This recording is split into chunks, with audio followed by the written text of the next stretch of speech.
রাজধানীর new market ভিড়ভাট্টার কোলাহলের আড়ালে চলছে দেশীয় ধারালো অস্ত্রের কেনাবেচা। ক্রেতা টানতে নানা চটকদার অফারে সামাজিক যোগাযোগ মাধ্যমে আছে দোকানদারদের দাপট।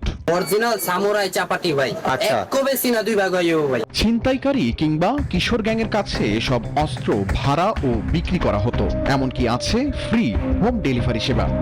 রাজধানীর নিউ মার্কেট কোলাহলের আড়ালে চলছে দেশীয় ধারালো অস্ত্রের অবৈধ বেচাকেনা। সন্ত্রাসী কাজে এখানকার অস্ত্র যেত ভাড়ায়, লুটের টাকার ভাগ বাটোয়ারার শর্তে এমনকি ভাড়ায় দেয়া হচ্ছে গাড়িও। সম্প্রতি রাজধানীতে অভিযানে দেশি অস্ত্র আর অস্ত্রের সরঞ্জাম উদ্ধারের পর এমন তথ্য দিয়েছে আইন শৃঙ্খলা বাহিনী। বিস্তারিত শাহরিয়ার কবিরের রিপোর্টে।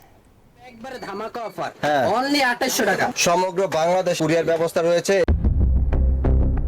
রাজধানীর নিউ মার্কেট ভিড়ভাট্টার কোলাহলের আড়ালে চলছে দেশীয় ধারালো অস্ত্রের কেনাবেচা। ক্রেতা টানতে নানা চটকদার অফারে সামাজিক যোগাযোগ মাধ্যমে আছে দোকানদারদের দাপট।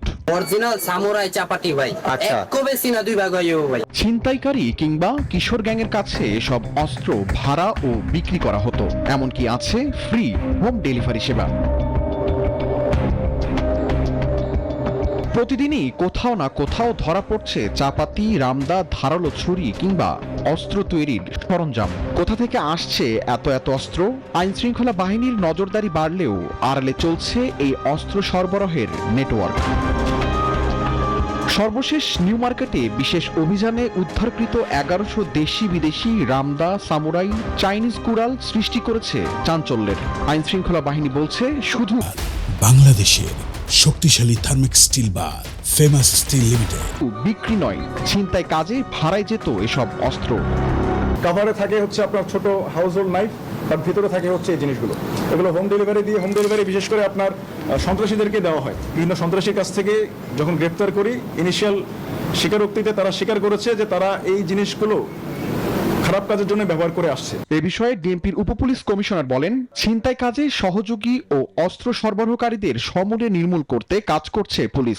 সংঘবদ্ধ চক্র এখানে কেউ ছিনতাইকারীদের মোটরসাইকেল ভাড়া দিচ্ছে, আবার কেউ চাপাতি ভাড়া দিচ্ছে এবং দিন শেষে তাদের মধ্যে একটা সখ্যতা এবং একটা চক্র গড়ে উঠেছে।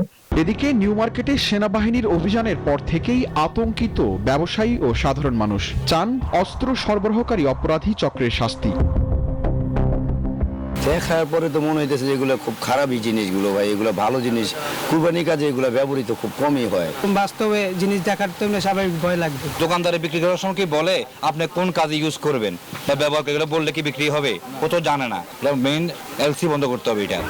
আইন শৃঙ্খলা বাহিনীর নজরদারির আড়ালে চলছে অস্ত্র সরবরাহের কাজ।